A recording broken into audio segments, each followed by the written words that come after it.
to be a Walmart greeter when I'm in my 60s.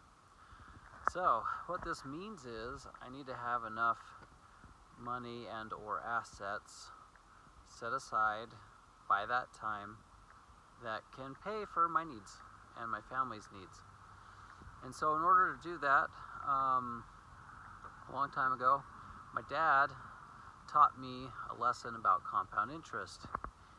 He was having me rent out paintball equipment, and I was making some money with him, but he was sneaky and didn't want to pay me, so he offered to have it be a loan, a debt, in gold.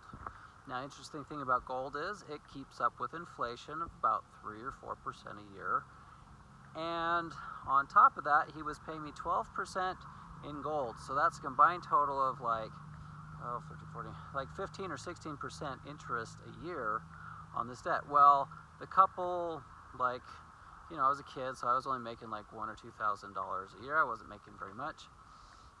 But compounded, it became a much larger sum of money that my father could not pay after 5 years or whatever it was. And we kept track on an Excel spreadsheet, and I could see that it had become quite an extensive amount of ounces of gold, because it was compounding interest in ounces of gold, which is a good way to invest. If you can get like 12% interest in gold compounding, that's great. And so the lesson I learned is a small amount of money over a long period of time can become a very large amount of money, and it could be enough to support you in a time of need. Ultimately, we had to settle